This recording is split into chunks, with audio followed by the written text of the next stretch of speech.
The truth is you have to develop a plan and claw yourself out of it. Because it's not about being 30 pounds overweight. That's not what it's about. It's got to be bigger than weight loss. It's got to be bigger than getting in good shape. It's got to be a complete transformation of who you are physically, mentally, spiritually, like everything. Every day I would wake up that I would party, I would get that feeling. But I kept doing it for some reason just because I was trying to escape that reality. I'm not going to work Monday through Friday and then Friday night just throw it all away. So when I started acting as the person that I wanted to become, all of a sudden I started to see myself take steps forward. When they told me I needed my hip replacement, I was like, you know what, why would I continue waking up early? Why would I continue eating right? Why would I continue going to the gym? I'm gonna lose it all anyway. It's a choice, it's a decision. Do you really want what you say you want? Because you realize things have to get sacrificed. We can't have it all. You got to give up something in order to attain something. I'm giving advice on health and business and entrepreneurship and stuff that I've been doing for the last 27 years. And that's why it's frustrating when you see a 23-year-old having his own podcast and talking about entrepreneurship. It's like, let's do something first and then get on a podcast. I'm Manning Sumner. I've lived my life by one motto: no days off. No days off is never taking a day off on you. It's a commitment to becoming your best self. Get ready to be inspired to do the same. This is the Big Dawgs with Manning Sumner. Trav, we did this once and now we're bringing the young lady, Sofia. Yep. So I'm glad y'all did this, especially on a weekend, man. I appreciate it. And I'm going to give a little preview for people that don't know who y'all are. Travis, as a previous guest on the podcast, you were a former Division. See, this is what I have to do because I'm getting old, so I have to like lean forward and look at it, or I have to pull out my readers. So I can't believe that, but it's happening. As a previous guest on the podcast, you were a former Division I basketball player at the University of North Florida who transitioned from playing professionally in Finland and Slovakia to facing the harsh realities of life after sports. Struggling with identity, loss, depression, and a tough job at Home Depot, you knew you had to flip the switch mentally and reinvent yourself. Overcoming challenges, including your father serving a life sentence, you transformed into an NBA strength coach and worked with NBA champion Kyle Lowry by the age of 26. Wanting to help even more people, you have become the #1 reinvention expert, focusing on helping others break free from stagnation. You've developed a formula that serves as a 100-day coaching program to help individuals reinvent themselves and reach their full potential. And just as a nugget that you left with me, every single time, and I'm not joking, and it just shows you that we all need this. We all need that inner voice. We all need to be reminded. Every single time my alarm goes off, right now, I say I got to win the alarm, win the alarm, win the alarm. So, and it's funny because you wouldn't think that a guy like me would get something from you, because we probably view each other as like, oh, that's my peers. Oh, he's tough. He's hard-nosed. He's got it. But the truth is, I am flawed. We are all flawed. We all are struggling. We all are like, we are not superheroes. We look like superheroes, but we're not superheroes. So I just want to tell you thank you, because I swear to God, every single morning now, it's like, win the alarm. And I hear you like saying it, and you framed it so well, just that whole, and we'll get into that and I'll let you repeat it. But it was really one of the most podcasts that stood with me from the way you framed it. It's just the wordplay. I'm a big believer in wordplays and affirmations, and I've always, like, every time I speak or write, I'm like, it's a bunch of C's or a bunch of D's or a bunch of W's or a bunch of S's. And it's funny, like, because you don't meet that many people that think like that. So anyway, salute to you. Additionally, since your appearance on the podcast, you have become author of Reinvention is a Requirement, the formula, and I like the way you spelled it, for reinvention. This book empowers readers to unlock the mindset, strategies, tactics to take control of reinvention journey. With this book, you'll receive both a hard copy and a digital copy for access anytime, anywhere, where they dive into your proven methods for mental, physical, and professional growth. I'm looking forward to hearing a little bit more about that. Appreciate it. Sofia, born in Miami, Florida. You don't hear that often. And raised in Costa Rica. You played tennis for over 18 years. I didn't know that. 18 years representing Costa Rica on their national team before competing at the Division I level for Florida Gulf Coast University. That's a mouthful. After your collegiate tennis career ending, returning to Miami, you left Feeling lost, struggling with identity and purpose. As an athlete, you were accustomed to a structured life with short-term and long-term goals already laid out for you, a framework that's difficult to navigate without once it's gone. And I can relate to that as athletes. I'm sure we all can. Caught up in the Miami lifestyle, you found yourself drinking and partying 4 times a week. 4 times a week, really? The record. like many others, trying to escape reality instead of confronting it. 5 months ago, you underwent a total hip replacement due to a sports injury and overuse. By chance, I don't believe anything's by chance, but by faith, or, you met Tarvis, who invited you to his first TSLA. So it was called Treat Saturday Like a Tuesday. That was the idea of the class on Saturdays. All right, class, and that's when things started to change for you. Your reinvention technically only cost you $25. That's funny. So I want to dive into. Let's dive into this, because I love this. Yeah. I love the fact that, because I just heard this on Threads. I was reading a thread. You ever get that, like, where it says you might like this thread, which annoys the hell out of me, because I'm like, why would I like this thread? And I always think it's somebody leaving me a comment, so I get excited because it's always long, and I'm like, ooh, somebody left me a comment. And it's like a recommendation. But this girl just went in on how bad Miami is. Mm-hmm. Like, everybody's pretentious, all this stuff. And I don't view Miami like that. Mm-hmm. Like, I feel like we've built a phenomenal community, and we kind of have like our Miami, So coming from that, probably what she was talking about, that party lifestyle, that whatever, was there anything before you met Tarvis where you knew you wanted to get out of it, you just didn't know how? It's usually that, like, next day feeling when you wake up and you're like, what did I just do? You don't identify as that person that just went partying, So it was mostly every day I would wake up and I would party. I would get that feeling. But I kept doing it for some reason, just because I was trying to escape that reality. So going to the class, it was more of like hearing that on a Saturday, that would be a typical day for me to go out, or I would have gone out the night before. It was like, I have another way of spending my time, another way to being part of a community that doesn't have to be a group of people drinking or partying, if that makes sense. Mm-hmm. So it was more of that. It helped me click that there was another way of doing things. It was the Miami way, because somebody hears you're from Miami, and the first thing you party a lot. I'm like, no, I actually don't. Right, exactly. I actually don't. I'm so far removed from that, but that's what people associate you with. So when I moved here, I was like, oh, I'm gonna be a Miami girl. I'm gonna be a party girl.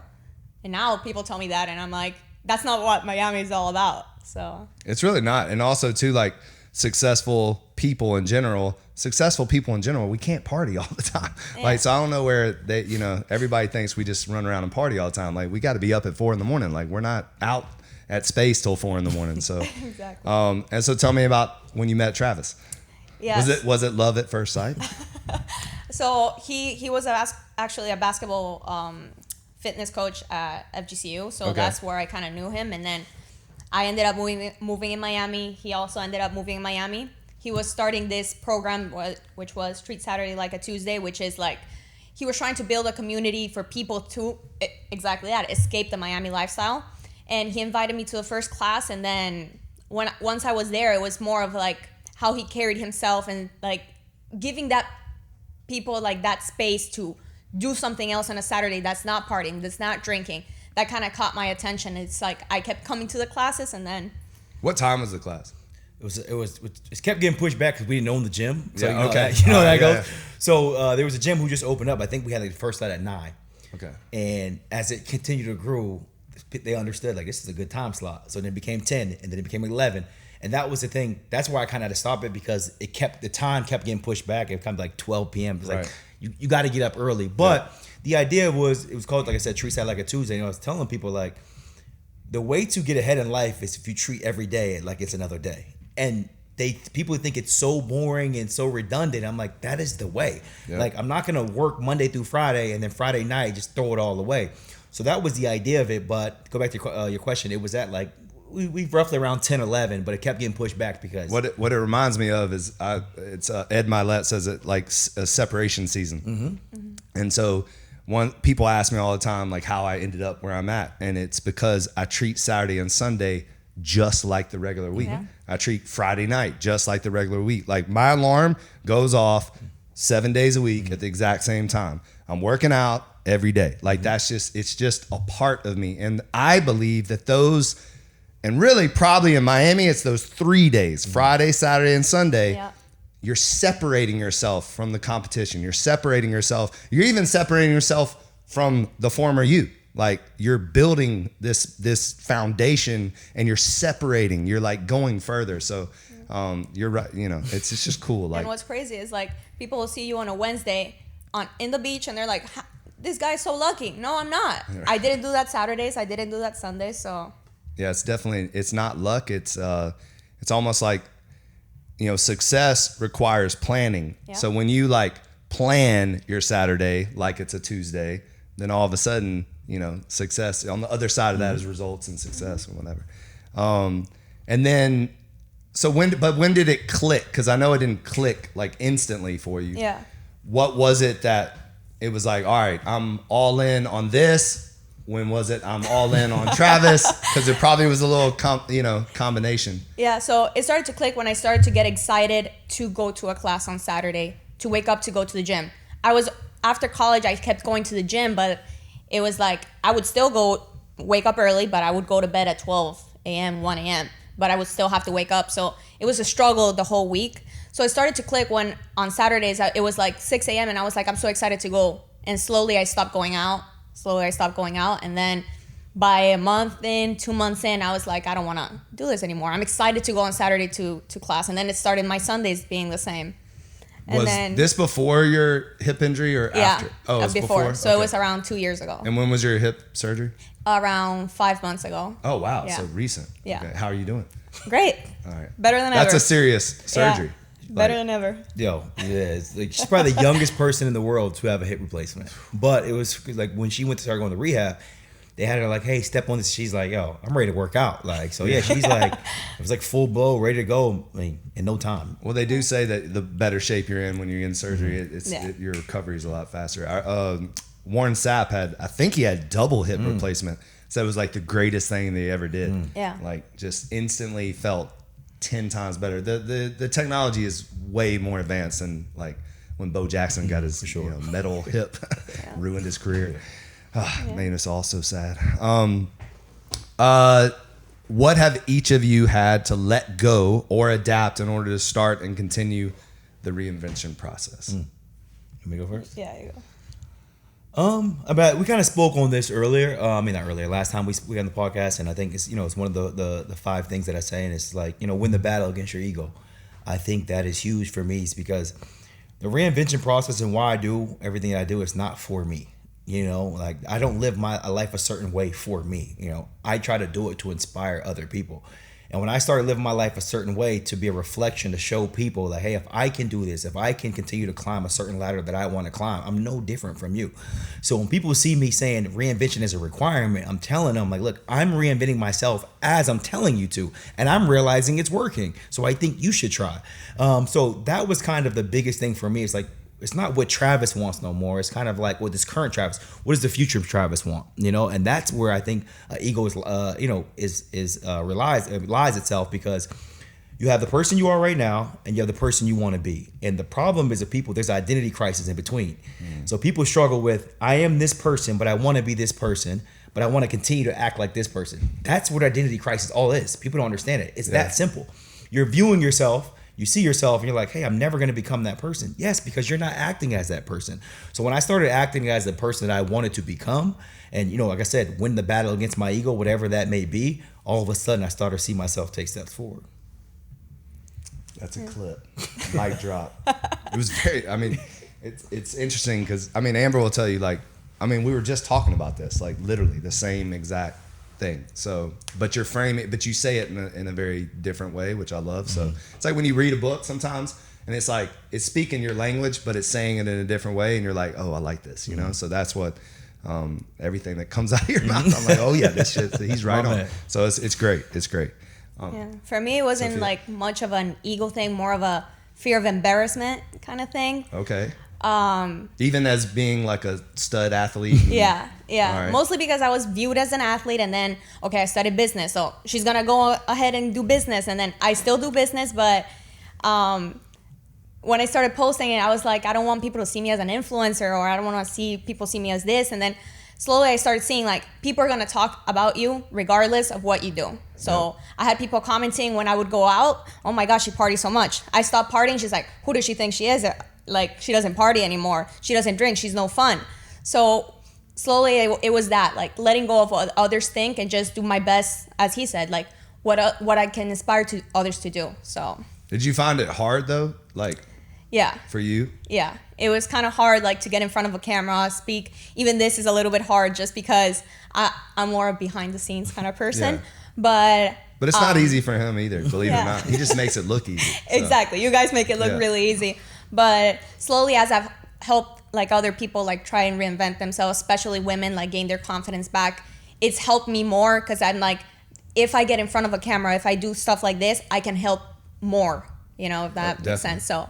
And one thing I want to say, like, she kind of spoke on it, but like, I think it, like, I can like really dive deeper. For her, it was big on like, I always tell her, like, to change somebody's life, what she's done for women, like, you can't be in the gray area of trying to make everybody happy. Like, everything that I say on my social media or I may tweet, everybody's not gonna like it, and that's okay. But the people who I'm helping, it's helping them, you know? So people see me every morning like, oh, here's non-negotiables again. There's somebody that's one of my clients that every day is struggling with something, and they're saying, hey, if Travis can continue to do this every single day, I know I can. And that's what I think has helped her so much. It's like, when you realize you start truly helping people, as she started getting her own clients, and she started seeing these women like, yo, you helped me change my life, to change the way I thought, it becomes easier. But in the beginning, I know she struggled with that because there was no proof. I was like, okay, let me see what you can got. Right. And all of a sudden, women start changing their lives, their habits start changing. It makes it easier for you, you know, now to realize like, you do have to pick a side. And, you know, people don't like to, but once you do, you know, you have the opportunity to change somebody's life. And that's so true too. Like, it doesn't work until it does. Exactly. Like, that's the thing that I think people quit before it starts working. Because at the end of the day, it's, you gotta, like, if you just start to try to be, and for lack of better words, influence or whatever, you try to have influence on others, it might take somebody seeing you 27 times before they're like, oh, she's right, or just even pay attention. Yeah. So the fact, it's that consistent effort of getting that message out there, and then finally all that effort that you're putting in, it works, and people are actually getting impacted by you, and then then you're like, oh, this is working, and then you know, and again, it doesn't make it any easier, because this, I think, and Travis, I think you touched on it before, like, when you're in this world where everyone thinks that they're doing this, and some people are absolutely not qualified at all, it does sometimes keep you from being the person that you should be for everyone out there. And because you're like, man, I don't want to be looked at it, but that's such a stupid frame of mind. Like, and I catch myself doing it sometimes where I'm like, man, is everybody going to think I'm trying to be another Ed Milet and, you know, Hermosi or whatever? But no, I'm just being me. I'm speaking from my truth. I'm speaking from my experiences. So you have to remind yourself of that, because it does it's like, oh, here's another guy talking to the camera, you know, it's like, and it just it keeps going, you know. So I totally get it. I think something that you said though was big time. It's like, if you speak your truth and your experiences, how could you say what I'm saying is wrong or right? I'm just telling you what I've experienced and what has helped your me. Stuff. This is my story, and I think a lot of times people look at it the wrong way, as I'm just telling you what's helped me. Maybe it helped somebody else. So that's why I like what you just said. It's like, I'm just speaking of my experiences, what I've been through, and I know this may be able to help somebody. If somebody has something to say with that, then I mean, I don't know what else to tell you. Yeah. And then also too, like, advice only comes from your experiences. So like if I'm giving you like, for example, if I'm giving you advice on like veterinarian stuff, and I had no business doing that, well then you should look at me and be like, what the hell is this guy talking about? Which people are out there doing, by the way. But I'm giving advice on health and business and entrepreneurship and stuff that I'm been doing for the last 27 years. So, you know, and that's why it's frustrating when you see a 23-year-old having his own podcast and talking about entrepreneurship. It's like, let's do something first and then get on a podcast. So, but yeah. As you all continue to grow, how do you identify and address areas of stagnation in your own lives? Yeah, so I feel like a big thing for me is like accountability. Like he holds me very accountable to like posting and stuff like that. And sometimes that helps with like when we're feeling stagnant, we're like kind of bounce off each other and like talk about it. And like he's like, you're actually like kind of like lacking in this area. So kind of like let's pick up, or like we try and see like what else could we work on together. So you got to give me an example of that, because there's a dynamic there. Yeah. Like I can't really see myself giving my wife those kind of advice without creating some. So how do y'all know? And I'm serious. Like give me a little bit of example. Yeah. Because that's tough. Like I'll give one. I think about like, and this is how I frame everything. Everything we do is not for us. I think that's the best way. The way this business run is not for us. So if you don't want to do X, Y, and Z that can help somebody, you're not just hurting us. We have the information. I can continue to do what I do and reinvent myself. But there's people out there that need this information. Right. And I think that's where stagnation can come in the business, or between us is kind of like if she doesn't want to start, like she stops talking because she just kind of gets out of the way from it. It's like, yo, there's a woman that needs to hear your story. And I think that's kind of what it is. And for me, it comes to stagnation. Like I have to continue. It's not even prove myself to people, but I have to continue to reinvent myself and become a better version so I can continue to show people. If I get to a certain level and I'm like, okay, this is great, this is comfortable here, I'm doing somebody a disservice that may be right under me. It's like, well, maybe this is capped out, or maybe, it's like, no, I have to continue to do this for the next person in line. So I think just taking it from that type of frame is reinvention is a requirement for it's a statement for people, and we have to continue to share that message and not be so worried about what we may look like or how people may feel, because there's somebody listening to this. Somebody's gonna listen to this podcast. It's stagnant. It's like, right. How do I get out of this? How do I shake it? And I think that's the biggest thing, is just taking yourself out the frame. That's very, very true. Very true. I get DMs all the time about like, thank you for continuing to inspire me, and sometimes we forget, like, because this is what we do and this is who we are and who we're becoming. But we don't realize that people don't, just instantly think like we do. So we're showing them the way, and we've been showing them the way for, since 2010, whenever Instagram started, So, yeah. What habits or routines have been the most transformative for maintaining your own personal growth? The winning the alarm. It's so true, right? The winning the alarm. That's why it stuck with me, because it's so true. It literally changes your entire trajectory of your day. Yeah. That one thing. It's just not hitting snooze. It's so powerful. I'm telling you, like, it is the most powerful thing, in my opinion, because you never, ever have a bad day almost when you don't hit snooze. And when you do hit snooze, your day doesn't go as smooth as it typically does. And I'm not saying that every day is perfect by any means when you don't, but there is something mentally that happens where you're like, oh yeah, like now I've won the day almost, like just by winning the alarm. So, and for me, those extra 10 minutes are not worth it, because usually I wake up even more tired than I was. Well, there's science behind that too, and I think we talked about that, the whole circadian rhythm thing, and it actually makes you feel worse. Exactly.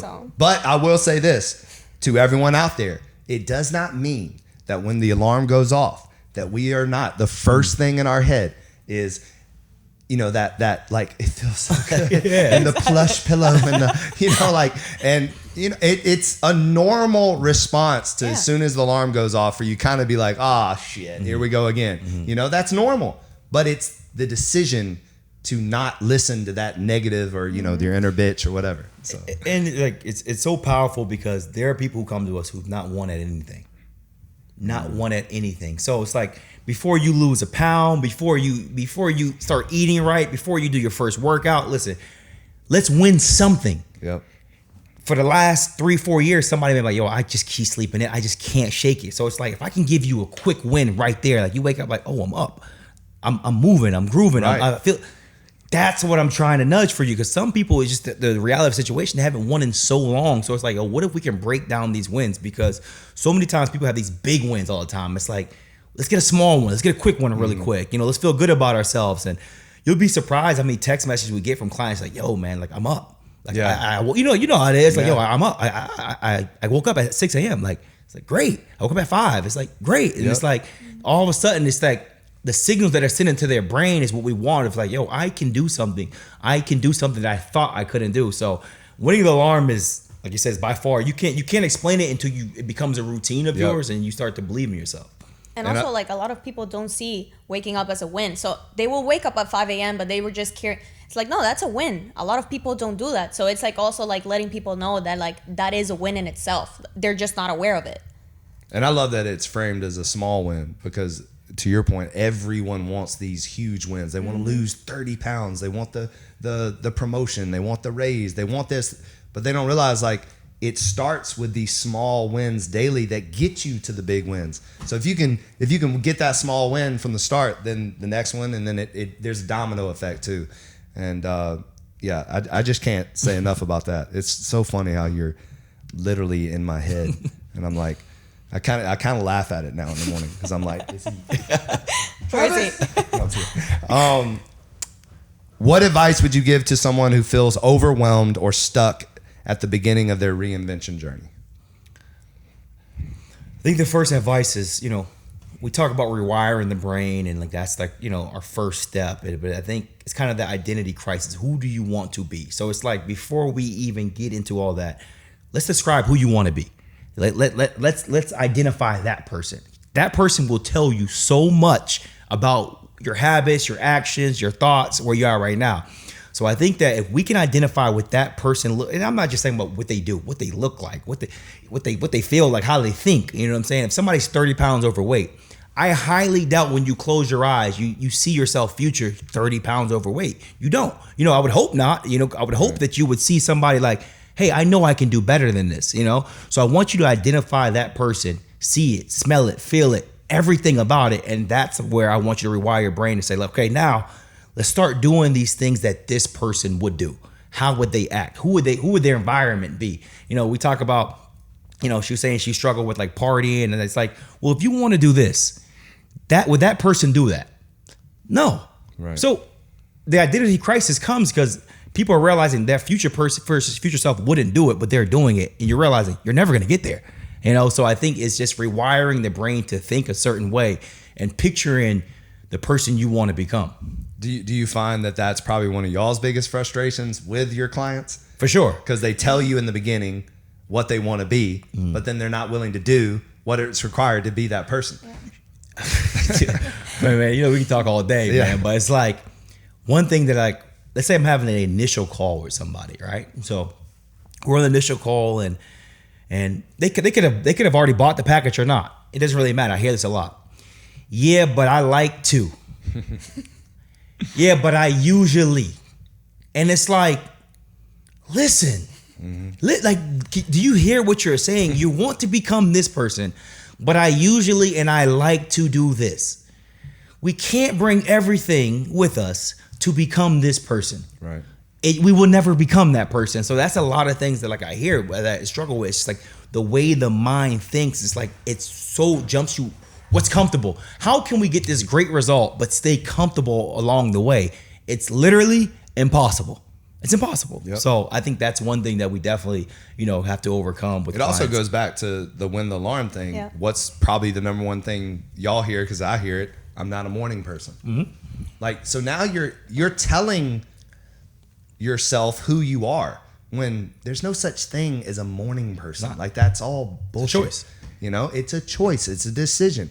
So, and we become the things we tell ourselves. So if you're constantly telling yourself, I'm not a morning person, well, then you're never going to be a morning person.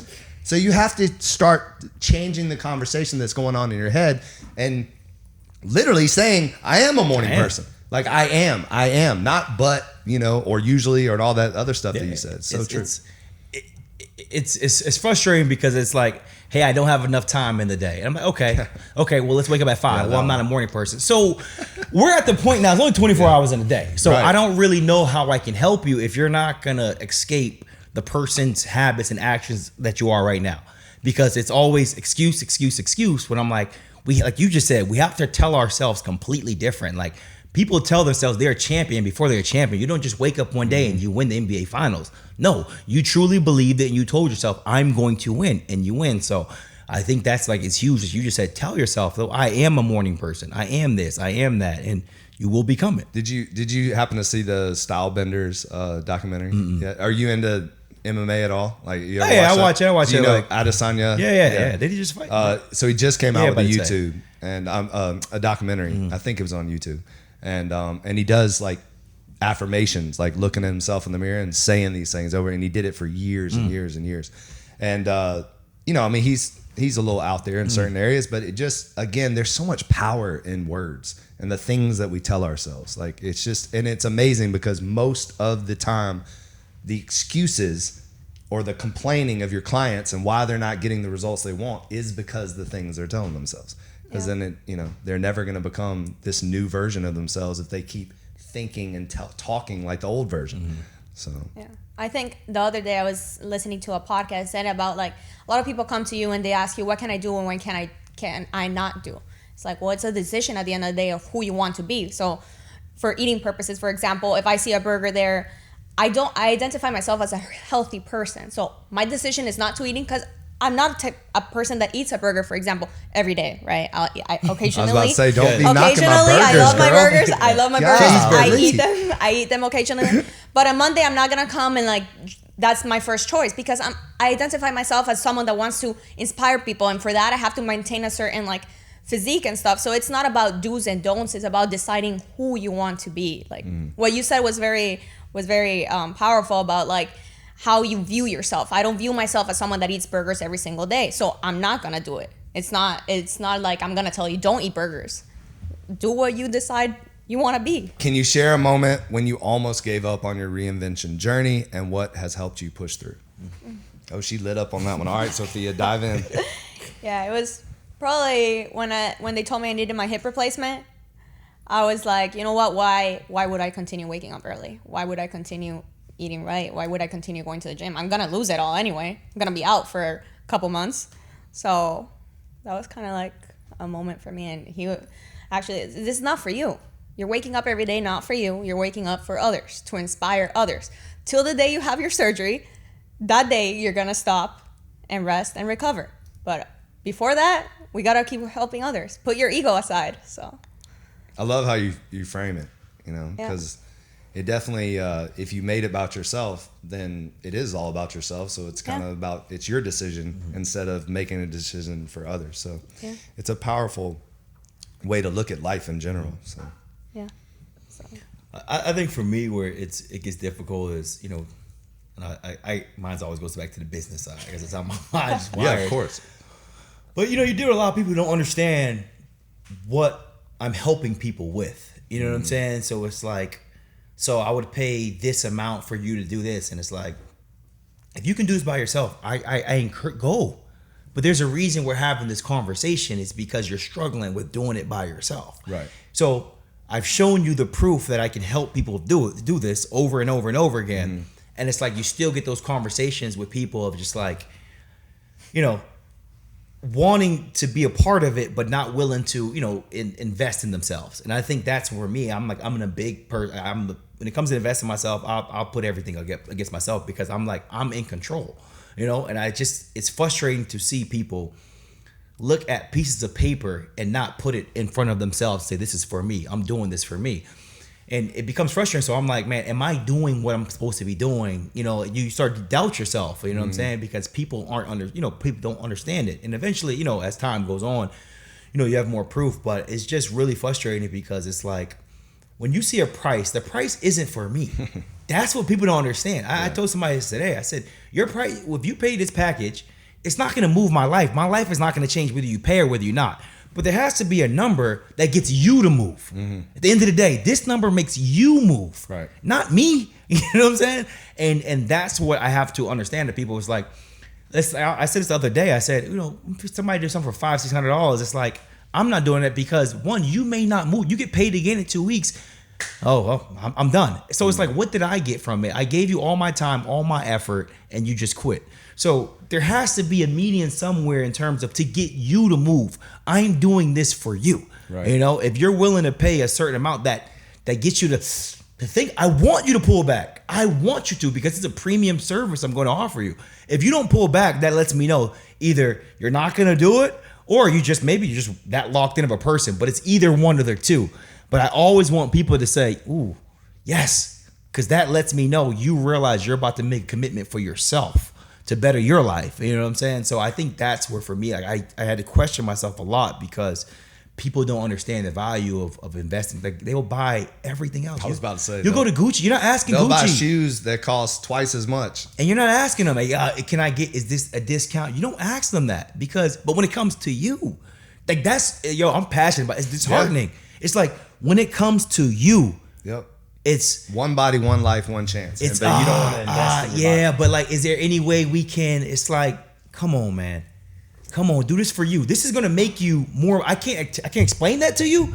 But if you lock in up here physically, mentally, emotionally, it's gonna make you money, because you're gonna carry yourself a certain way. So you're gonna be more confident in yourself. So, and people, listen, we live in a world where if you walk in a room and you're in shape and you look good, instantly people take you more serious. It's just a fact. It's a fact. Yeah. They hate when we say it. People get pissed off, but it's a fact. It's a fact.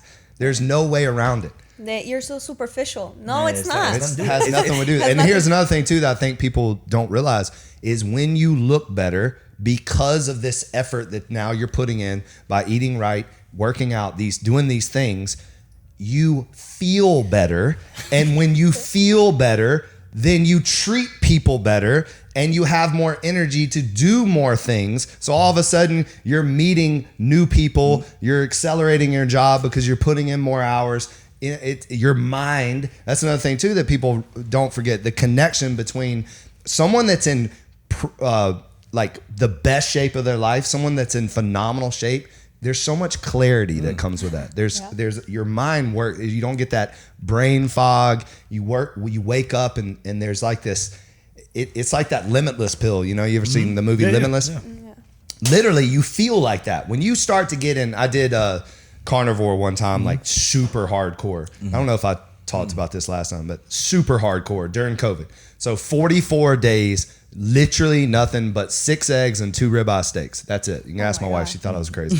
And I did the ice bath like 3 times a day. I was working out. Because when COVID happened, I knew, and I hate talking about the pandemic, but anyways, I knew that I had to become a completely different version of myself to be able to handle them shutting us down. And now I've got all these employees looking at me to keep them, like being able to feed their family, all that. So I was like, I got to take myself to another place.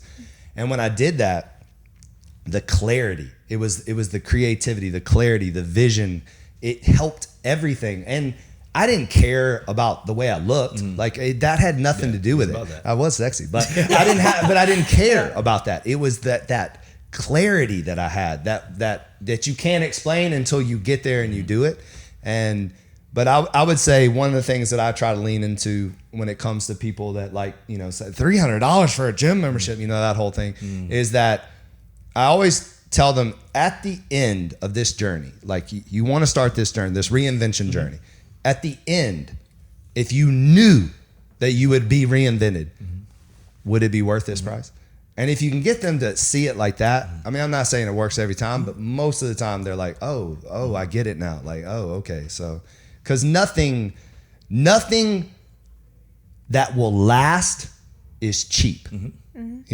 It's like, that's why expensive cars are expensive cars, because they don't break well, some of them do, but you know what I'm saying? But they last long. So what, Sofia, you got any take on that? No, it was what you just said about the gym. Like when you pay a $50 membership versus a $300 membership, that's what you're getting.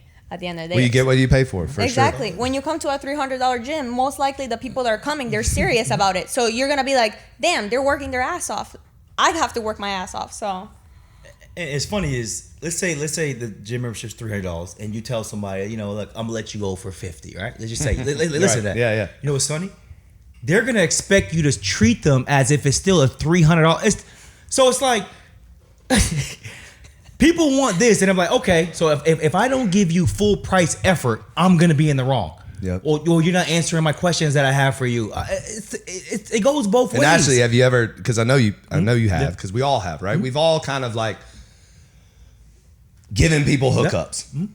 Every single time I've hooked someone up, they've completely taken advantage of it, and they actually treat you worse than the person paying full price. It happens every single time, because now, in my opinion, what has happened is they've lost respect for you, and now they think they just kind of like own the place or own you or whatever, and it never works out. And what I found is that when you stick to your guns, and this can go back to training professional athletes. So when I used to train professional athletes, I had most of the time I did deal with some good guys. So I had them, they whipped out that black card instantly. Here you go, charge me whatever, we're good. Or cash or what have you. But there were several players that thought, because of who they were, it should be free. Or it was like chasing them down, sending 15 invoices to their, financial advisor. And then that person had to send it to the assistant and the assistant, just chasing them down for money. But what I found is the guys that just paid, you could tell they had respect for me. And anytime I let anybody get away with not, which was very few and far between, that's why I was known as kind of the crazy trainer, because I held everybody to, I didn't care who you were. Like, you're paying me. Like, I don't care. And but anytime I did, they would take advantage of me. Like, I'll never forget, that's another thing too, when you train professional athletes, they think you're everything. So they're cook, they're concierge, like, yo, I need a reservation, all that stuff. Like we're their assistant or something. And I'll never forget one of the guys that I like kind of hooked up or whatever. It was like 8 years later. He sends me I kid you not. He's on this wall. He sends me a text. I'll be in Miami the week of blah, blah, blah. Can you get me a hotel room, a chef, and this? Like 8 years later. Yeah. I was like, what? Yeah. Like, who do you think I am? But it shows you that that's, at the end of the day, we are the professionals at Reinvention. You are the professional voice of this book. You spent decades preparing for this moment for you to be able to give back and to give. You're the professional. So you deserve whatever you feel like you deserve. Your value should be what you feel like is worth you doing this to help people, to truly impact people. And no one should tell you that, oh, bro, can't you hook me up? What's the discount? It's crazy.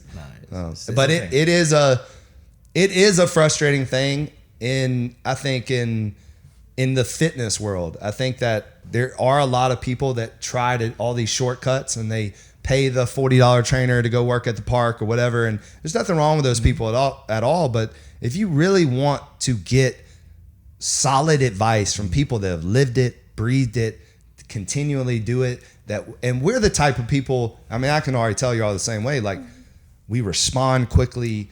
We're always available. We're not really vacation people. Like, we are going to continue to lead the way. Like, you're not going to see us, 2 years from now with guts and it's not happening. Like, I often tell my younger trainers, because they're always like, I'm coming for you like that. I'm like, well, catch up. Like, I said, you can get on that train. I said, but I'm still going. So like, you can catch up a little bit, but I'm still going to be, So anyway, I don't know where that rant came from. You stirred up some old demons over there. It's real, man. Like I said, man, like, and I'm not just saying it. Like, this is a beautiful facility, bro. It's beautiful. Like, it's amazing. And people would come here and be like, nah, I can't. It's like, or no, how about this one? Oh, can I get the grandfather rate? Yeah, it's like this didn't just pop up. Like, people think things pop up. Like, it's insane. The plan, the systems that I have to provide for people, I didn't make it up. I had to spend my money. I had to be taught. I had to pay somebody to show me. So I said, okay, now I'm gonna, put my own flavor in it. You didn't just learn how to do this. Like, there were nights that you had to sacrifice. There were Monday things that had to happen, and it's like, it's only okay for us, but it's not okay for other people to sacrifice. That's where I get, confused. But it shows you why there's very few elite people in the world. It really is. I mean, we talk about the 1%ers. It's real. And I don't know if it's the food. I don't know if it's the social media. I don't know what has happened to hard work and commitment and Like but I will say this, and I was talking about this. I truly believe we're heading into, and I think your book is spot on, because I truly believe we're heading into a great awakening.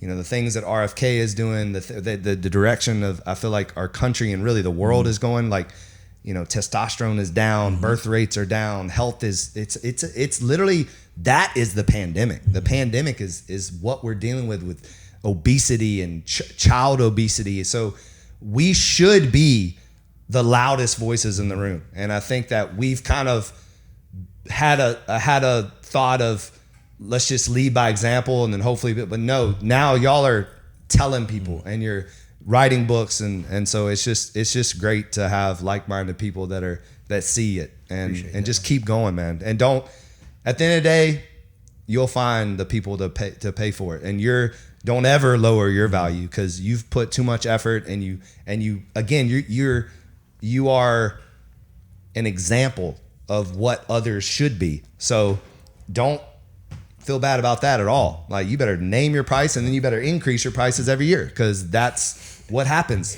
you know? I had somebody tell me, hey, but your price, I heard it was different 4 months ago. Yeah, it was. Yeah, exactly. Yeah, it was. But then you seen more transformations and you see more reinventions happen, and now you're coming. Yes, that person upped the price. I'm sorry. That's exactly what it literally happened today. Because you're only one person, and y'all are only a couple, it's and us. your time is money. And I always say, if you got a lot of time, you ain't got no money. Exactly. You gotta be dishing it out to people. And I'm like, I'm just not, just. Is that actually, that's a good question. Are y'all looking to reinvent coaches, like for that would be under y'all? So yeah, that would be like, another phase, down the line, right? Phase down the line is, getting people, like kind of like certified reinvention coaches. Exactly, to be able to, obviously we're only, it's only us. So it's just getting people to understand, but you got to be passionate about it, man. It can't be, I just want to do this because I can make a quick buck. It has to be like, people will know. People will know if you're serious about, helping them, because what happens in this reinvention process, a lot of questions you have aren't even about fitness. It gets to a point, it starts to, like, when you get clients, it becomes a mental thing for them. Like, hey man, I'm losing my friends. Hey, I'm losing this. And you have to be there for them because you care. Because once again, the person you are right now may have to drop some people, may have to drop some habits, may have to drop some thoughts that circle doesn't agree with. But you're realizing, like, if I want to become this person, I can't think like this. And they quite don't understand it. So I've had a lot of clients lose a lot of friends. And then when 100 days comes around, they're saying, yo, what'd you do? And it's like, I told you what I was doing, and you cheated on me. Legit, like, who are you to eat this at the beach? It's like, well, I don't want to have 4 tequilas at the beach, bro. Like, I want to be mentally clear. Did you lose a lot of friends?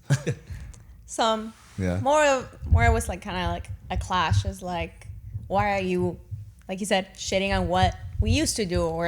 And it's like, I'm not shitting on that. Like, I enjoyed that, but I learned from it as well. And now I can see from both sides, it wasn't worth it. And I wish I would have realized before. Right. So it's mostly that. And as I said, people will talk about it, whether you're doing a good thing or you're not. So. Where she gets a lot. So she had a transformation, right?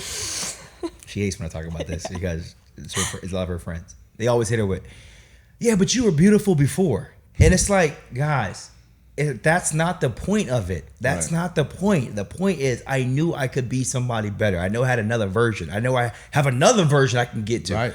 It's not about if I was pretty or beautiful or not. And where it hurts me, or it stems from, is because it's like, it's kind of like, just be average. Just be that person. There's nothing wrong with that person. We're not saying anything's wrong with it. I just want to level up. Right. I want to be somebody, more than I am right now. So she hits that a lot. It's like, yeah, but you were this before. It's like, I'm a completely leveled up person. I think too, people are just so, like, everybody's into, like, the look, right? Yeah. Like, oh, you're just working out because you want to be, have a 6-pack or have a big booty or what or whatever. And it's like, yes and no. Yeah. I think I don't want to repeat myself, but that for me is, especially the older you get, like, I think I've got age on y'all. The older you get, it really has nothing to do with aesthetics. Like, it's really, and again, it's a byproduct and you're proud of it, but it's for me, fitness is the anchor of my life, other than God, obviously. But like, as far as like that thing that keeps everything else moving in the right direction, where it becomes the support system. Like I always say, like as men, as the protectors, like if you can't protect your family, like there's something wrong with that, And I often like see guys with their kids and stuff, and I'm like, I mean, if he had to protect his kids, there's a problem. Like, so, and I take that serious because that is a real thing. Yeah. And so for me, it has nothing to do with aesthetics. I think that's just a byproduct, and probably the same that you're like, yeah, of course I look good, but now I feel good. Now my mind is clear. Now I've got all these other things, and now I'm helping more people. So it's just so much. Fitness is so much more than that. And I wish people would just understand that, but it's tough. And that's why we're doing what we're doing, is to speak life into people and to say, you can do this. We are not like, yes, we're different because we've made a decision to be different. We're not some alien special people. I want to dive into the book a little bit because, I want this platform for people. Hopefully y'all get like, too many clients. Start by number one, why you wrote the book. Number two, what the foundation of the book is. And number three, why should people read it and join? So why I wrote the book, I think the main reason I wrote it, because a lot of people, they see the physical transformation. So it's like, well, how do I get to people to explain that so many things have happened in the mind, in the heart, before you see that person in 100 days with the six pack, with all this. And like, there's so many things that happened in between there that I need to explain. So that was the reason I wrote it, because I never wanted people to think like, okay, yeah, their body changed, but it's like, how many habits had to change? So the reason, like, what's the second question? Sorry. So why you wrote the book, why? And then what the foundation of the book is, like what you feel like is like this is what it is, If you had to give a 10-second, pitch, well, you can go longer. And what it is, it's honestly calling yourself out. So it's a book where you actually write and I ask you questions. And I think a lot of times people don't look themselves in the mirror. So if we're talking about reinvention as requirement, we're talking about, hey, if we're starting with rewiring your brain, like, how do you think of yourself? Tell me how you view yourself. And you'll be surprised when you start writing stuff, that hands start shaking. It's like, hold on, this is how I see myself. Who do you see yourself in the future? And it's like, these things don't align. So after every chapter, there's questions where you actually have a page where you write your answers on. So it's like, why are you stagnant? What are you suffering? Who do you need to let go? So it's like kind of calling you out, so to say, to force you into a reinvention cycle. If I were to write these things down about myself and then write it down about who I want to become, and I just close that book and say, oh, that was cool, that was a good book, and I don't do anything about it, there's nothing else I can tell you. You know what I'm saying? So right. I was thinking of it from that standpoint of like, the reason being is for people to understand like it's a requirement. And why is it a requirement? When you start to hear yourself and see yourself say certain things, I think that's why it'll kind of wake you up. And why you should read it is the third question, is because of that. Like, you don't want to look yourself in the mirror. And would you say it's very like journal, like? Yep. So it's more of like a journal. You know what I'm saying? Where you can doodle whatever you need to do and write around. But it's like, that's it. It's like, here's your chance to call yourself out, to help yourself get to where you're trying to get to. And who? I mean, this might be a easy answer or not, but like, who's your target audience? Do you feel like? And that that's a great question. That's something that we struggle with now, because I'm a big Hormozy guy, so to say. So I'm a big Hormozy guy, and it's like, how do you tell somebody they need to be? Who do you tell that they need to be reinvented? And that's where it gets, So it's like, okay, yes, you want people to identify them stagnant, but some people don't even know that they're stagnant. Right. So it's like, how do you get somebody to identify themselves as, I am stagnant? Nothing has changed in the last 2 to 3 years. So the ideal target for people would be people who have acknowledged they're stagnant and have no idea how to get themselves out of it. And the truth is, you have to develop a plan that you can, succeed at and claw yourself out of it. But we do struggle with that. We have a conversation last, like, okay, because it's not about being 30 pounds overweight. That's not what it's about. That's what I was kind of thinking in my head, is like, wait a minute, so who is this really for? Because I think there's people out there that might be like me and be in the great shape, but maybe they want to level up, and so this could be a way to take themselves, because I always feel like every single time I have success, I feel like I have to kind of take steps backwards to then get more success, if that makes sense. You know what I mean? So I think there's there's people out here it's got to be bigger than weight loss. It's got to be bigger than getting in good shape. It's got to be a complete reinvention, a complete transformation of who you are physically, mentally, spiritually, like everything. Like, let's tear you apart and let's build this second version of you 2.0, you know, Sofia and Tarvis, you know? So, no, and that's exactly, you know, what I would say, you know what I'm saying? Like, and that's the thing where I said I had to write this book because I never wanted people to see, oh, I have to, okay, well, I'm in shape. But it's like, well, your business plan can be in here. You know what I'm saying? Like, your business plan of what you want to do. Like, for example, there's somebody who wants to do this and they don't have one gym yet. Well, it's like, okay, let's rewire your brain. Let's recommit to whatever promises that you need to, promise yourself so you can get your first one. You know, like, what are you doing that's stopping you from getting your first one? Well, I need to save money. I need to do X, Y, and Z. Well, you're not saving money because you don't have this left over. And whatever it may be for people. And I think that's where calling yourself out. Do you really want what you say you wanted? Because, you know, you realize things have to get sacrificed. We can't have it all. You got to give up something, like you said, in order to attain something. And have you had, because I've had this debate for years over some trainers and some people that have tons of respect for, but like, have you ever had to like fire a client? We kind of just kicked them out. Yeah. I would say fire, but yeah, it's like, so we have a package, and then it's like, okay, then if you want to continue, we have a monthly rate for you to, you don't get that no more. You know what I'm saying? Because it's already bought up front, so they have the package, but once it's finished, like the monthly is not even I'm not coaching you no more. Unless they want it. No. I'm saying, so let's say you finished it, but you just did it, you didn't listen to anything I said. I see what you're saying. And then now you want to hop on the monthly plan. Right. No. You would actually, for you to do that, you'd have to pay for the first package all over again because you didn't listen to anything I said. Right. That's kind of actually how I run it. Like, people would be like, hey, well, I finished that, so can I do the monthly now? No, because you didn't even do it. You didn't even do it. So because it's about accountability. Exactly. That's what it's about. And so it's like, if you're not even going to do what the whole point of this is, why are we doing it? Right. Well, what are we doing here? Just wasting time. Yeah. I like it. Yeah, I've had clients in the past like tell me like what we're doing in the gym, you know, start to like be like, no, I'm not doing that exercise today. I want to do this. And not because like their shoulder hurts or something, like just because they don't want to do it. And I'm like, no, it doesn't work like that. Yeah. And I mean, I even go as far, obviously, because the client always has sparkling water sometimes gets premium sparkling water.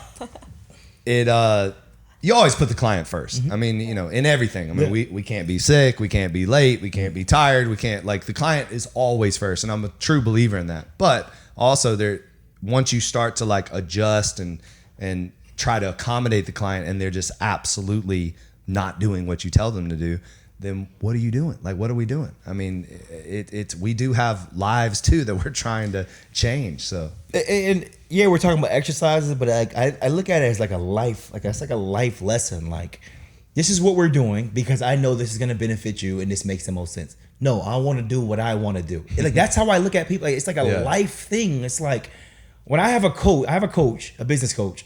If I just tell him what I want to do, he's looking at me like, I'm 30 years older than you and I'm light years ahead of you. I'm telling you what to do. Right. And if I come to him, it's like, no, like, you know, I'm going to do it this way because I don't.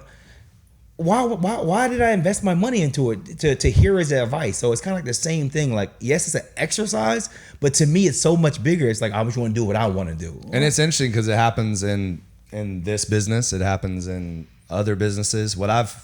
Especially in the fitness business, I don't understand how a 23-year-old trainer just got a certification, just got hired, can see me and what I've done and not want to do what I tell them to do. It's mind-boggling. Like, it's like, wait a minute. You want to be a successful personal trainer. You want to make over $100,000 a year. And I'm giving you the blueprint. If you do this, if you check these boxes every single day, then the outcome will be this. I know for a fact because I've done it for 70-something trainers. But you don't want to do it. You want to do it your way. Why? Why do you, like after all this, like, why do you think it's like that? I think for me, I'm starting to feel like it's the Insta It's that people are seeing so much Insta success on TikTok, on Instagram, on YouTube, or what have you. But they don't realize like those are very few and far between Insta success stories. But I think people think that that's what success looks like. And I do believe that people think that this just happened. Like I do think they really believe that this just happened instead of seeing, because people don't see what we're doing behind the scenes. They don't. We try to do YouTube videos and we try to show them, we try to tell them our story, but are they reading it? Do they listen? Are they watching these podcasts? I don't know. So I just think that there's a disconnect between what it takes to become super successful. And for me, like, I still feel like I'm just getting started and I still have such a, like, my purpose is bigger than this. I haven't even begun yet. So if I'm thinking like that, then how is it possible that you're thinking so small? Like it's wild. But all you can do is what I will say is it's never broken my spirit. It's never frustrated me to a point to stop. I just keep saying the same thing. Like my brother and I, we literally say, my brother could be Hermosi, by the way. Like my brother is like, he can sell ketchup popsicle to a woman wearing white gloves. Like he's got that, Andy Elliott, he's got that like thing, and my brother and I talk about, sometimes we feel like it's Groundhog Day. Like we tell people and our staff and those around our clients, we tell people the same thing every single day because we know that we're speaking truth and we know that we're speaking life into them. And we know if it just clicks, and we've seen it. I've worked with people for 6 years and all of a sudden on the 7th year, it clicks. And then all of a sudden they see success. And it's like, yes, they got it. And I don't know why it takes people longer than others. I don't. I wish I knew. And I don't know if it's like the inner child. I don't know if it's past trauma. I don't know if it's blockage, mental blockage. I don't know if it's smarts. I don't know if it's because they're really not doing what you're telling them to do. That's another thing. We have like required reading. We have like new books that I'll be like, hey, y'all have to read this. I don't know if they're really reading it because now you can type in Chat GPT, like give me the summary of the book, and by the way, everybody out there, we know you're using Chat GPT, okay? Like we're not stupid. There's a certain way that it sounds when you read it. So try to mix it up a little bit, Tries it. We have like weekly reports and we're like, oh, that was Chat GPT. Wow. So, it's pretty funny. But yeah, I don't know if I answered your question, but that's it's just like why, but I think you said it's like a lot of times you think it just appeared. They think it just appeared and like literally, and I think the disconnect comes from is you're telling them the same thing over and over again. So it's like, well, you got to give me something else. It's like, no, it is this over and over and over again. That's what it is. Right. And I think that's where the disconnect comes from. It's like, so I'm just supposed to like, so if I just wake up every day and I work out, and I don't eat fast food every day, and I don't drink alcohol and go to the club, my life will change? Yeah, it will. Yeah. I don't know, man. Do it. Isn't that wild? They do it for a week. I'm like, do it for 100 days. Your life will completely change. It has to. It's going to change because you're gonna fill that time with other things. You're gonna read more. You're gonna get into a course. You're gonna sign up. You're gonna do different things to fill that time, and what's gonna elevate your life rather than certain things that I just named that are literally not letting you go anywhere. I think also too, people don't like change, and also people don't like getting uncomfortable. Like that's just a fact. People get comfortable in their comfort. Like they're okay with just being okay. Yeah. And that's something that I've never been okay with. It's a lot of okays, but I can't be mediocre and I can't watch mediocre. And it kind of goes back to what you were saying earlier, is like, that's another thing too, that people think love is like this pat on the back all the time. Well, no, like love is challenge. Love is, hey, I know there's more in you than you see in yourself. That's real. To me, that's love. Like, it's like if we, I have 2 kids, if I let them like screw up, like, and not challenge them to do better, like that would not be love. So, and that's why I'm grateful for, I've had many people in my life, like my dad, my mom, coaches, you know, they were not going to have me slack off, you know, and I'm sure you've experienced that too, you know, and that's who we're trying to be. We're trying to be that head coach, that dad to everyone that comes in. I always say, everybody that walks away from me, I hope that they walk away better than I found them. Because if they're not, then I'm not doing what I'm supposed to be doing. So leave little gems behind. Leave a smile behind. Like, leave something behind that people can maybe get in the car and be like, what kind of Kool-Aid is he drinking? Like, or maybe he's onto something, you know? So I heard this a while ago, and it talked about somebody should have 3 types of people in their life. And he talks about, you should always, I forget who said it, but you should always have somebody above you, right? So you're learning from them. You should always have somebody on your level so you can bounce ideas off of. You should always have somebody below you that you can bring along. And I think about that person that you're bringing along from the bottom. It's like, if you really thought about it, you're actually, that person at the bottom, you're learning from somebody 5, 10, 15 years ahead of you. And I wish that people would think like that. I'm like, the stuff that I'm teaching you, it's somebody that's teaching me certain things that I'm teaching you. Right. So like, you're actually getting the biggest discount in the world from me investing in myself and teaching you something that somebody taught me that is light years ahead of both of us combined. You know, that's how I want people to think of, you know, when you're helping somebody or showing somebody. You said, whether it's your experience or you have mentors, like, this is somebody that I'm teaching you, not because I think it's the right thing to do, it's because I've seen it work. Right. And I know it. I'm trying to let you know. I wish somebody would have told me this at 22. Yep. I wish somebody would have told me, hey, you should do this, you should do that. Like, I didn't have that so many times. So I'm like, when you're trying to, you know, put that on people, you can be looked at as like, oh, here you go again. It's like, I'm just doing exactly what I wish somebody would have told me at that age.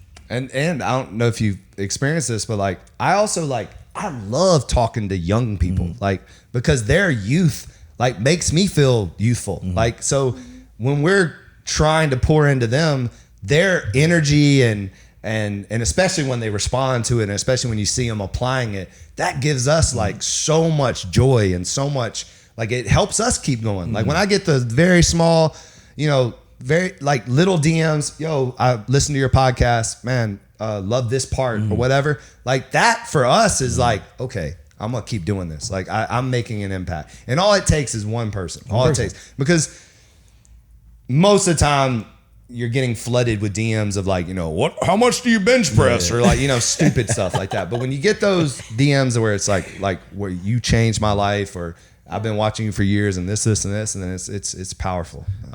What's the biggest misconception people have about reinvention, and how do you address it with your clients?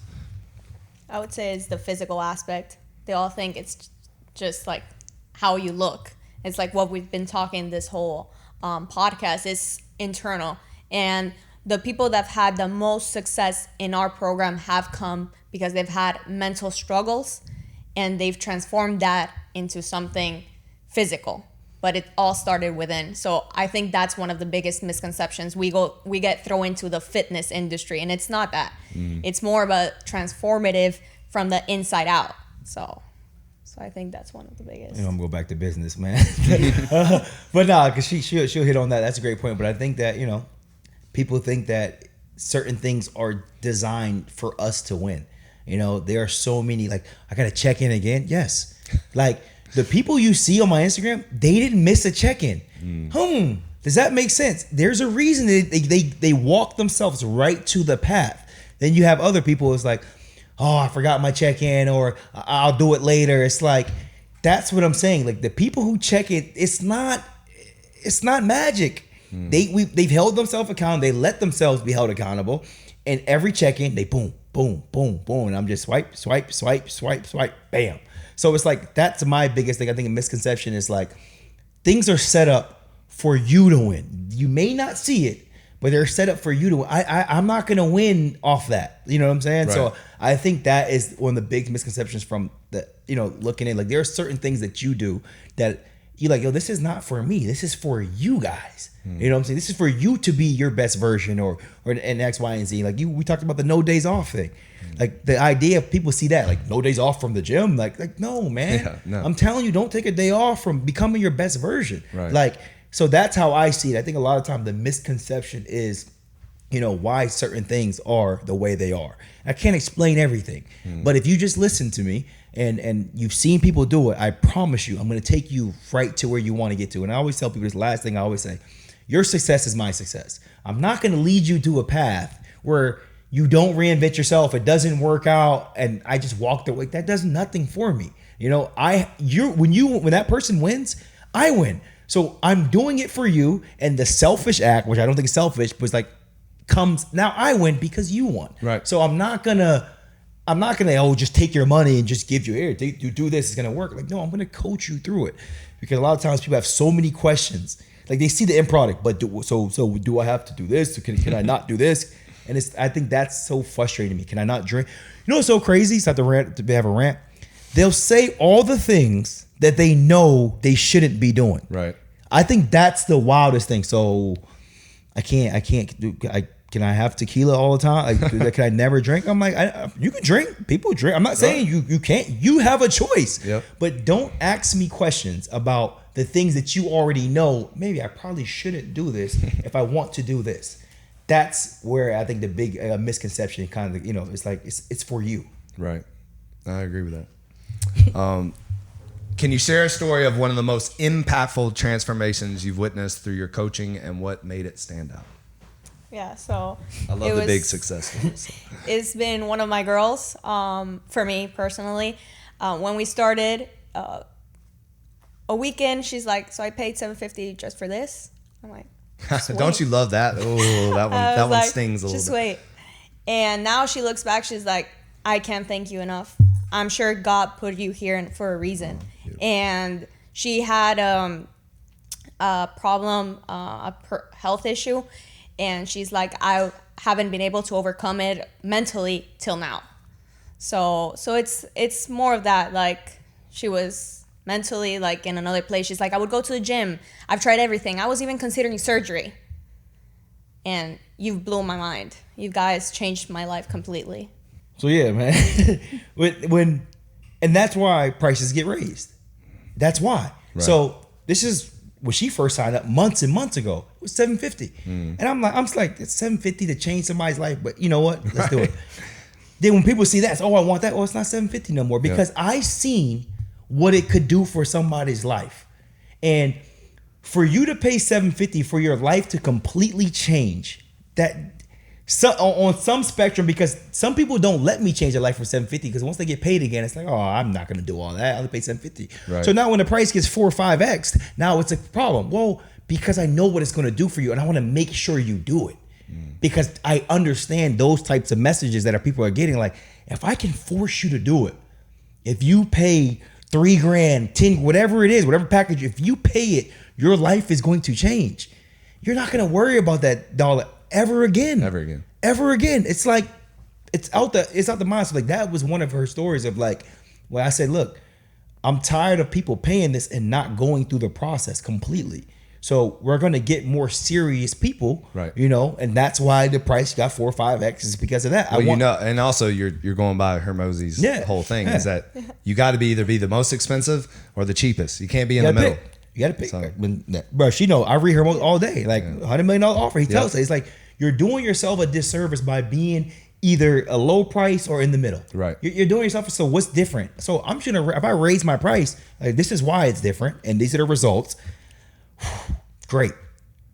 Because if you don't want to pay that, then we're probably not a good fit anyways. Because if you can't spend $3,000 or $10,000 or $5,000 or whatever it is to invest in yourself to change your life forever, like forever, I don't know what else to tell you. So what do you have somebody? I mean, you don't have to name them. Obviously, you have somebody that was just an incredible transformation. I mean, I'm sure you've had many, but anyone that stands out. So one says I tell him his name is Romello Banks, and we actually played in. He was actually my backup in college. Okay, which is that's wild. Yeah, he was actually my backup. He was younger though, so I'll give him that. He was he was like a freshman, sophomore. I was a senior. But 7 foot. So 7 foot. You don't go play pro. So now you got a job, but you 7. People don't understand what I'm saying right now. This is not like to knock him at all, but oh no, it's my man. Irv used to say, Like, if you're 7 feet tall in this world and you can't play in the NBA, then what the hell is wrong with you? That's Yeah, it's real, man. Yeah, So- because it's such a rare thing to be 7 feet tall. Yeah. So 7 feet, you know what I'm saying? It's like your identity. Like, we all thought we was going to NFL, NBA, but Yeah. if I'm 7 feet, oh, it's over. I'm walking in there. Exactly. So when that doesn't happen for you, it's like, yo, who am I, man? Like, you know, I can imagine. People look at me every day like, oh, we walk in grocery store. Who do you play for? Right, exactly. Imagine being 7 foot. Yeah. Like, you know what I'm saying? So it was, it's big for me because like he was just like, yo, this completely like just transformed my entire life and the way I view myself, the way I look at myself. He started doing public speaking, which you spoke to. It's like Amazing. when you're more confident in yourself and you look a certain way, you feel a certain way. You're willing to do some things that the old you wouldn't do, and that's where like he put himself in a position. He put himself in a position to do bigger things in life, and that's what I want for people is just to look in the mirror and see a different person. Yeah. Because if you see a different person in the mirror over 100 days, there were certain things that you had to let go. If you don't let them all go, you're not going to see a completely different person. You're going to look exactly the same. Something has to change, and the way he views himself now is unbelievable, man. It's his self-love. It's incredible. It's that self-love. He as a man, he said that like I never like I didn't know how to love myself. All my love was based on a female or how she felt about me and things like that. I never truly poured into myself every single day to love myself. Right. And I think that's where I try to encourage people. Like, if you pour into yourself, man, like your whole life will change, and the people around your lives will change as well. And so the reinvention for me, it correlates so well with No Days Off, and I think that's why we kind of speak the same language. But I want to give y'all an example because I think also too people need to hear this, is that there's a lot of like get rich quick schemes. There's a lot of get fit quick schemes where you can lose 30 pounds in 100 days. You can lose 45, but you're not reinventing yourself. You're only physically losing the weight. And that's what I feel like No Days Off is for people. And that's why we've had kind of the run that we're having, and we're going to continue it. But I had an amazing, I mean, I've had many of these, but this one just really stood out, is that I had a guy come up to me. I was sitting on the couch. This is like 2002 or something like that. This is my early days being in Miami. I think 2005. Anyways, it's irrelevant. And fat, like just sloppy fat, just gross fat, came up to me. He's like, hey, can you train me? That. And I looked at him and I was like, no, like that. And he was like, what? And I was like, you're not going to do what I'm going to make you do. I go, I can just sell. Like, you're not going to do it. And he goes, man, I promise you, I'll do whatever you tell me to do. I said, all right, well, you have to do everything I tell you to do. So make a long story a little shorter. He did everything, and he lost like 89 pounds or something like that. Totally changed his life.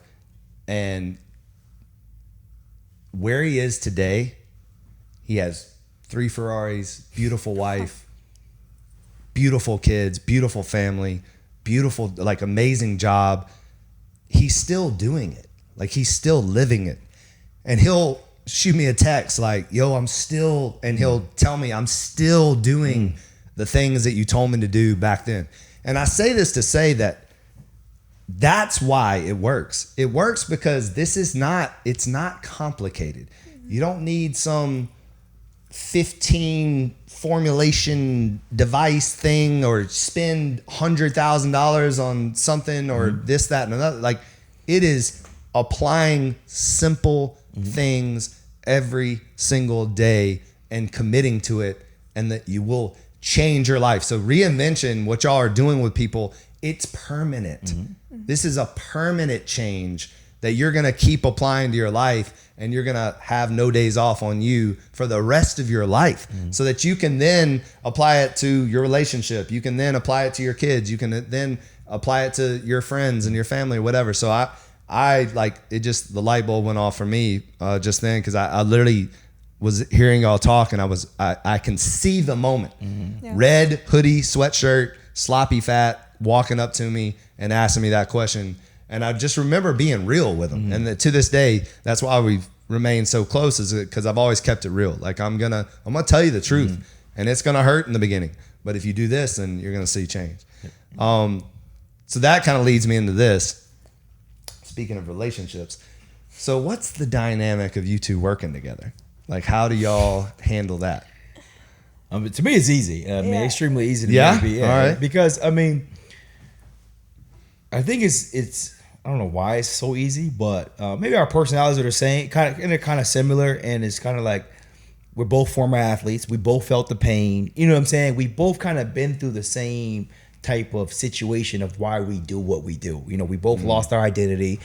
She explained her Miami story. Obviously, as a man, we do. You know, you're trying to figure it out, and you think certain things will make you happy, and they won't. Right. You know what I'm saying? So you deal with those types of things. So it's like, I think our common goal is exactly the same, which makes it make sense. And she's like, she loves like a lot of behind the scenes stuff, which I hate.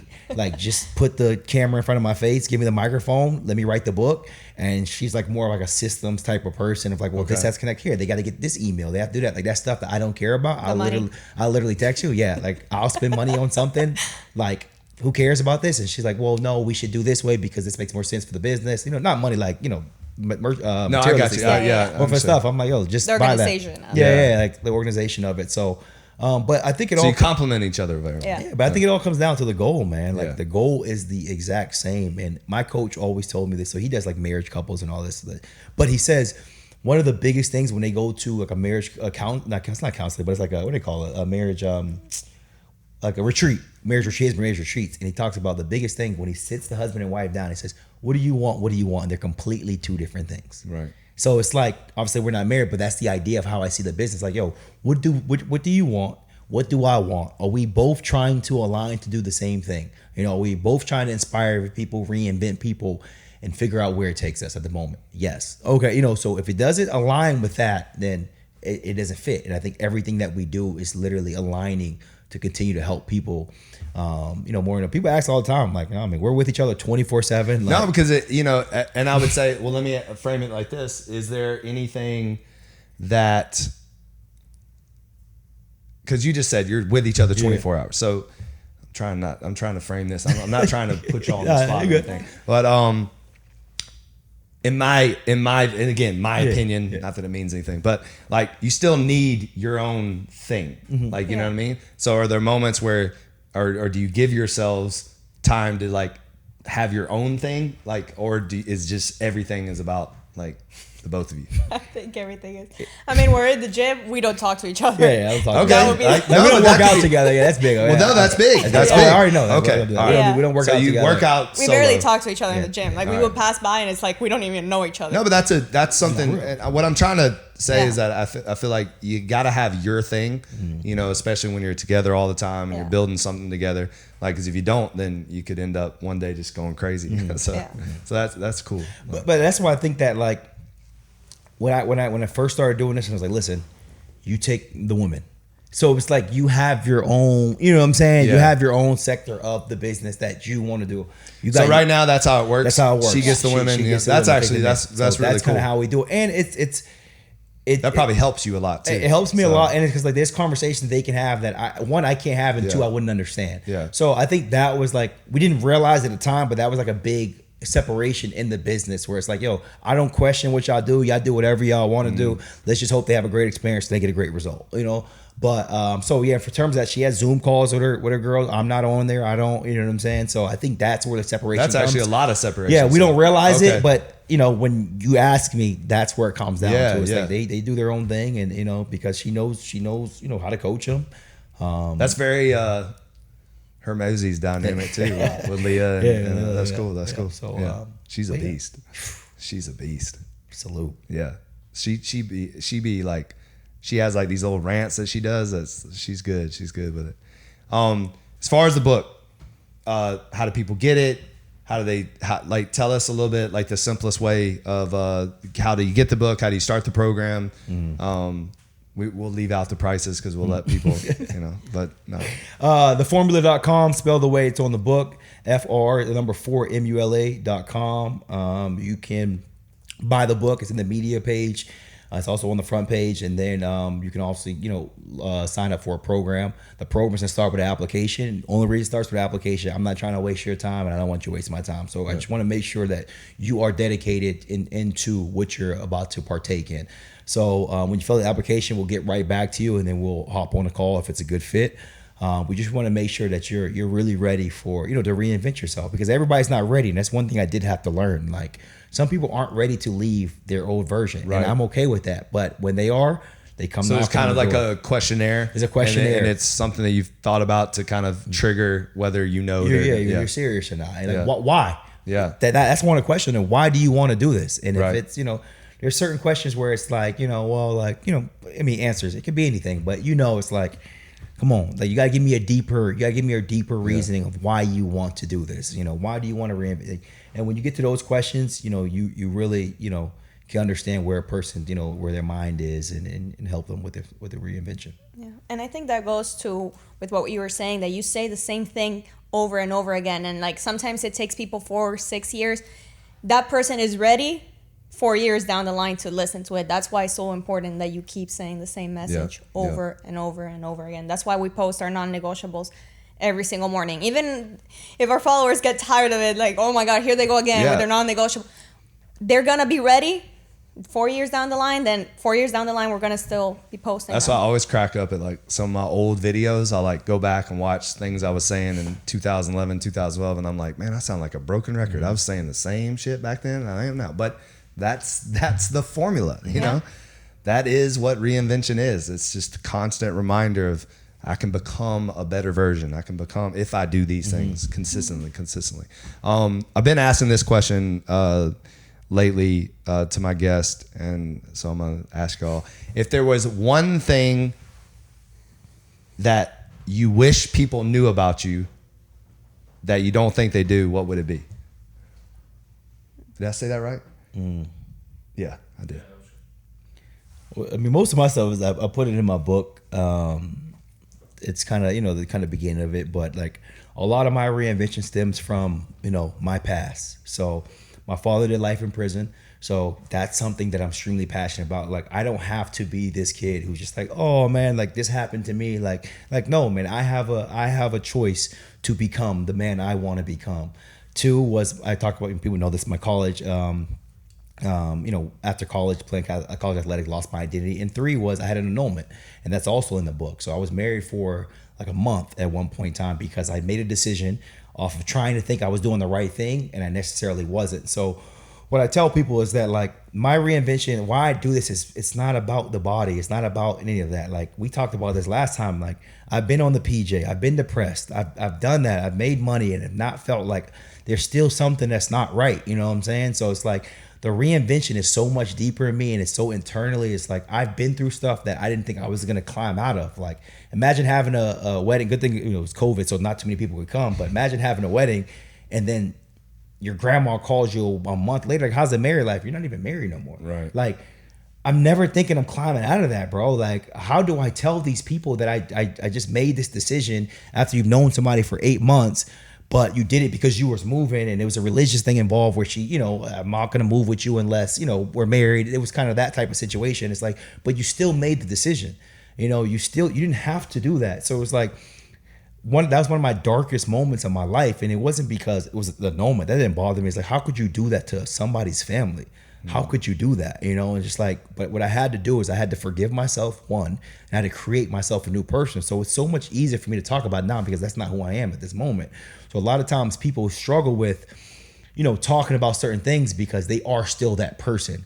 And if we can create that separation and make you somebody else and show you that somebody else, your past is literally going to be your ticket to your success because you can speak on it now. So many people have so many great stories, but they're still that person, and they can't speak on it until they remove themselves. So all that stuff is in the book, but those are my biggest thing, why this is so important to me and why it's not about the physical. It's like, right here, man, like, to look yourself in the mirror and make some mistakes as humans do in general, and to overcome them and be able to speak on them. Man, it took me years, man. Like, it took me getting a coach to say, like, this is gold, bro. And I'm like, no, it's not. Like, this, I'm embarrassed. He's like, no, man. Like, you're trying to reinvent people. You had to reinvent yourself and you didn't even realize it, you know? So it was like, that was huge for me. I love what you're saying too for people out there, because you're an alpha being vulnerable. And I think that's one of the things that people don't realize that is a beautiful thing about alpha males and the decision that you've made to share your story. But it's interesting how you frame it, is that you're ready now to share your story because you've changed and you're not the person that you were. So keep being vulnerable. It's cool. Yeah, for me, I've been fortunate enough that both of my parents are still together. We didn't financially have struggles. So sometimes I struggled having people wanting to listen to me, because it's like, well, you were blessed, your whole life. You didn't have such struggles per se. So it's more of like, you still have to wake up early and work hard. Like, it would be easy for me to say, you know what, I'm not gonna work, I'm just gonna be a stay-at-home mom or like something like that. So it's like trying to find your own lane. You have to rewire your brain. Even like we always say, like, even though I was financially blessed, I'm still am, thank God, but like I'm still trying to create my own avenue apart from that, because I want to show people like that you can create something different from where you've come from. Like a lot of the times, like it's when you have no choice, you're willing to lose, right. More. So in my case, I was fortunate, as I said. So it's more creating your own lane, your own avenue, and saying you don't have to choose what's been chosen for yourself, if that makes sense. No, it makes a lot of sense. You hear all the time, like, it's just how I was raised. Exactly. No, it doesn't have to be that way. So. But that's why, like, we had this conversation, but that's why I told her, like, it was a hip replacement, but I was like, no, man, this is your chance.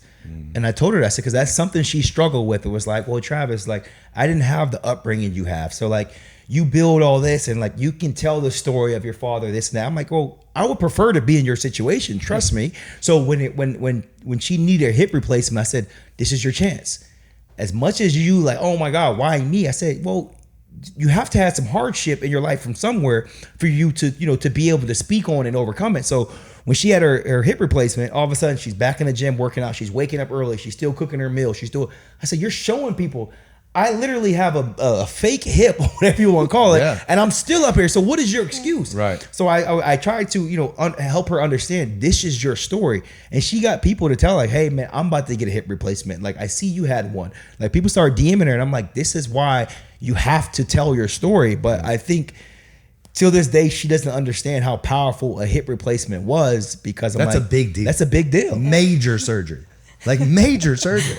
And it's not easy to rehab that at all.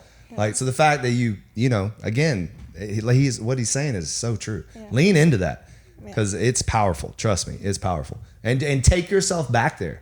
Yeah. Take yourself back to the doubting yourself and the pain and the struggle and whatever you went through, because people need to hear that. Yeah. The people need to hear our struggles and what we've gone through in order for them to listen to us, really, because they're struggling. People struggle out there, and in different ways, So, well, thank y'all. I could talk to y'all all day long. So I really love what y'all are doing, and no days off. Thank you for having us. Yeah, of course.